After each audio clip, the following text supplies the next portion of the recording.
What is up guys, welcome to this new video. In this video we'll be going over the most recent patch.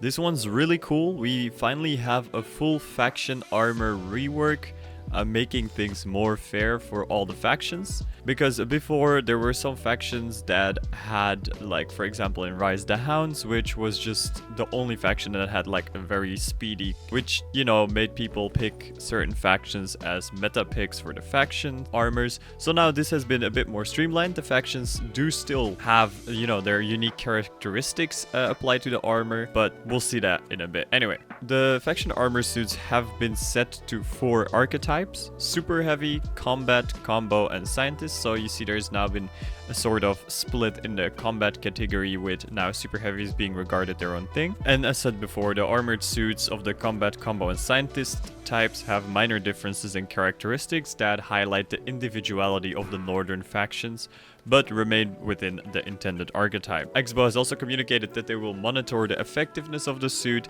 and adjust the ones that are striking out in effectiveness. They say they'll do it in a timely manner, which is something we'll see what that exactly means. What is also important to note is that all suits will have a temporary model for now, and in the future all these models will be changed to have more elaborate and interesting suits that are unique and inspired to the factions they belong to. So first up we have Frontier's combo suit, the Investigator Exo Armor. It is essentially a Hounds without the leaves. It looks kind of cursed, but honestly I kind of dig the look, especially with the red and the gray. It looks pretty cool in my opinion.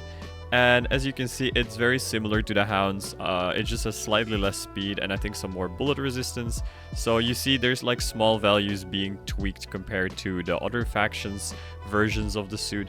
And I think that's a very interesting way to approach it. I think that's also a more fair way to approach it, because then the values are a bit closer to each other, so it's less relevant to choose a faction as a meta pick just for the armor itself. Then Frontier Scientist suit is the Arc jumpsuit. This one also looks pretty good. It looks kind of just like a Saturn, slightly modified. The stats, the bullet resistance look great.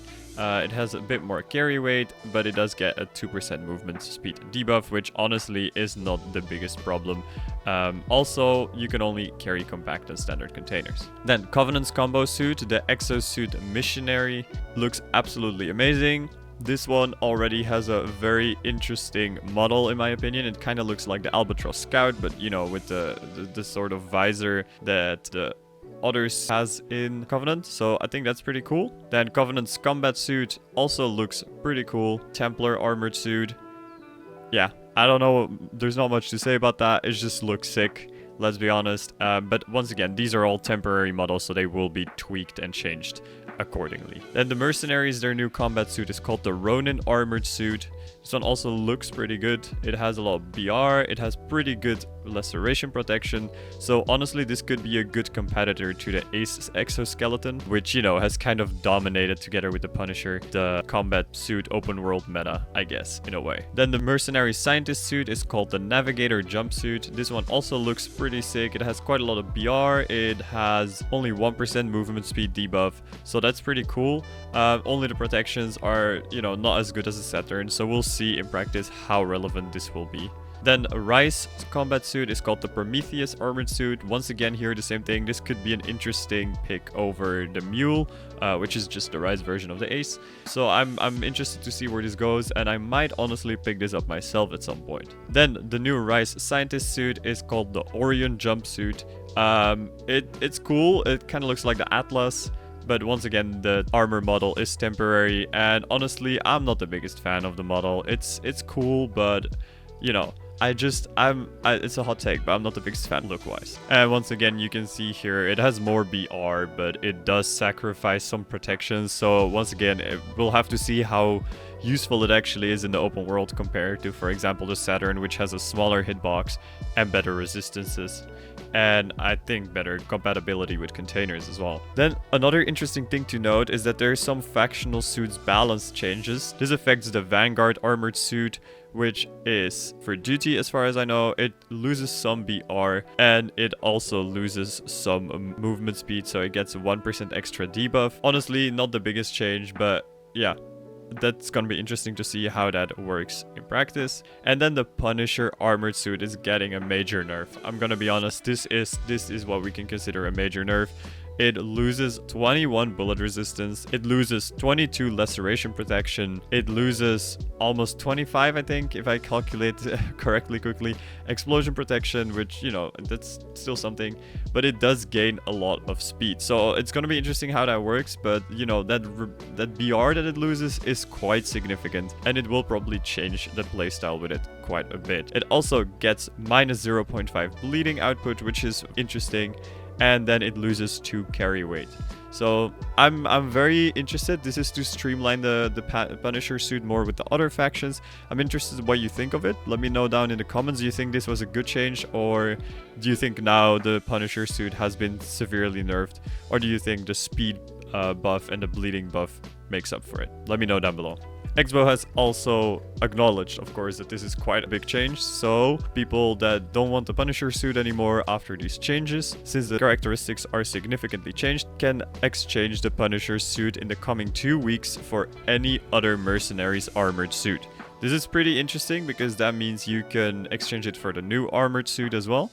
So there could be a cool way to, you know, kind of combat the very big change of the Punisher.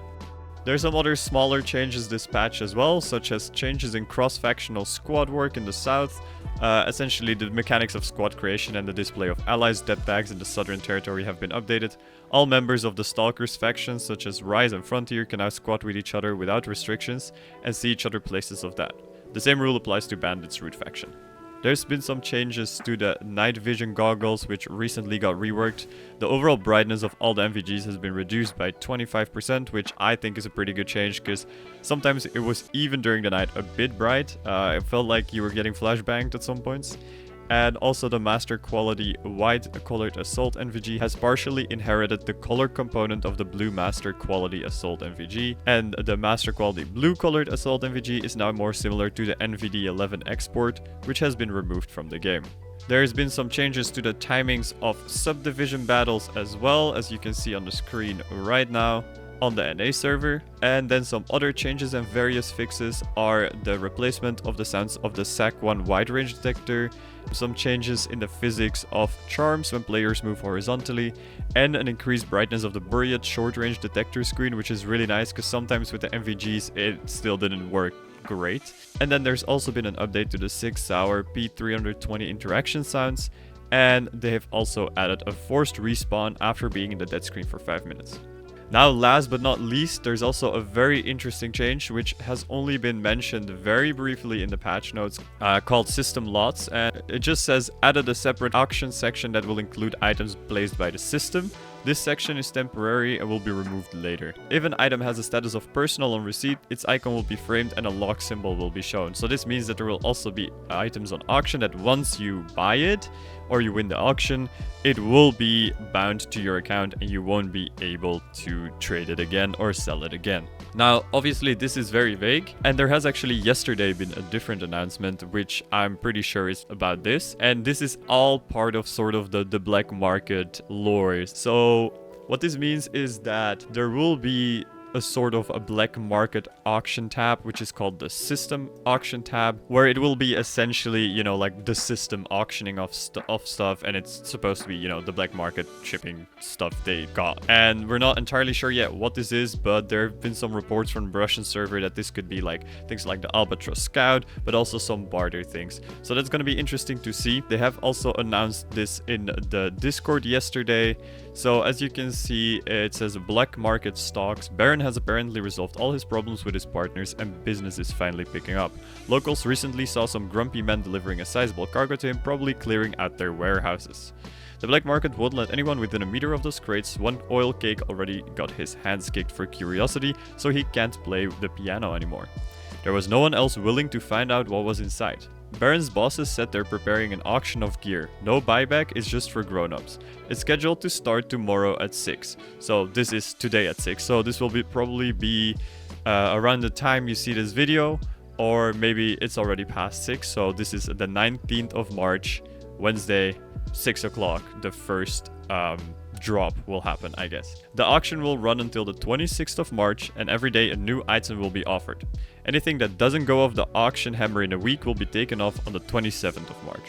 To avoid trainers trying to make a profit on this event, the black market will be displayed in a separate tab of the PDA system, and personal goods will be highlighted with a special frame. So keep an eye on your PDA, these guys don't send out personal invitations. So I'll just show you really quickly in game what that looks like. So in game you just go to your PDA and then you go to auction, and then you see there's a new tab called system right here at the bottom.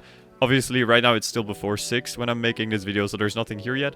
But today, the 19th of March, 2025, at 6 o'clock, the first item will drop here and you'll be able to bid on it.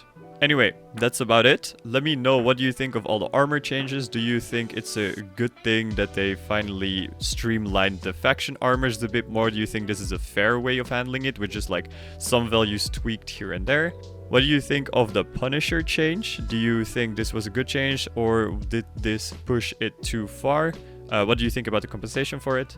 And then also, what do you think of the new system auction function? Do you think it will work well, or do you think this will just be another all the whales will buy everything type of situation? Anyway, let me know down below. Hope you enjoyed this video.